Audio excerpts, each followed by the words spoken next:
अति जलद व अचूक बातम्यांसाठी पाहत रहा महामीडिया 24 सदैव तत्पर। येत्या 7 फेब्रुवारी 2026 रोजी होणाऱ्या मतदानासाठी प्रशासकीय यंत्रणा सज्ज असतानाच लोकशाहीच्या या उत्सवात नागरिकांचा सहभाग वाढवण्यासाठी सन्मती विद्यालय तारदाळच्या विद्यार्थ्यांनी कंबर कसली आहे। विद्यालयाच्या वतीने परिसरामध्ये भव्य मतदार जनजागृती रॅली काढून मतदारांमध्ये चैतन्य निर्माण करण्यात आले। मतदारांनो जागे व्हा, लोकशाहीचे राजे व्हा, अशा गगनभेदी घोषणांनी विद्यार्थ्यांनी संपूर्ण परिसर दणाणून सोडला। निवडणूक आयोगाच्या सूचनेनुसार आणि मतदानाची टक्केवारी 100% नेण्याच्या उद्देशाने या उपक्रमाचे नियोजन केले होते।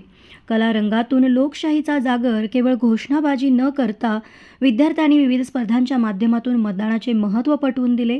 रांगोळी व स्लोगन स्पर्धा, एक मत, राष्ट्रहित आणि माझे मत, माझा अधिकार अशा आशयाचे फलक व आकर्षक रांगोळ्यांनी नागरिकांचे लक्ष वेधले।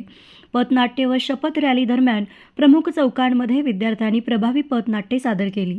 शेवटी सर्व उपस्थित नागरिकांनी आणि विद्यार्थ्यांनी निर्भयपणे व निपक्षपातीपणे मतदान करण्याची सामूहिक शपथ घेतली। या मोहिमेचे नेतृत्व मुख्याध्यापक श्री चंद्रकांत तेरदाळे यांनी केले। यावेळी पर्यवेक्षक श्री पद्मभूषण शेट्टी यांनी निवडणूक प्रक्रियेचे गांभीर्य सांगून विद्यार्थ्यांना मार्गदर्शन केले।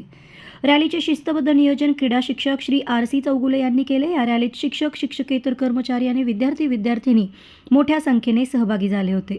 7 फेब्रुवारीला होणाऱ्या मतदानाच्या दिवशी जास्तीत जास्त नागरिकांनी घराबाहेर पडून मतदान करावे असे आवाहन यावेळी शाळेच्या वतीने करण्यात आले। तर मग चला सबस्क्राईब करायला विसरू नका महामीडिया 24 न्यूज चॅनलला। महामीडिया 24 सदैव तत्पर।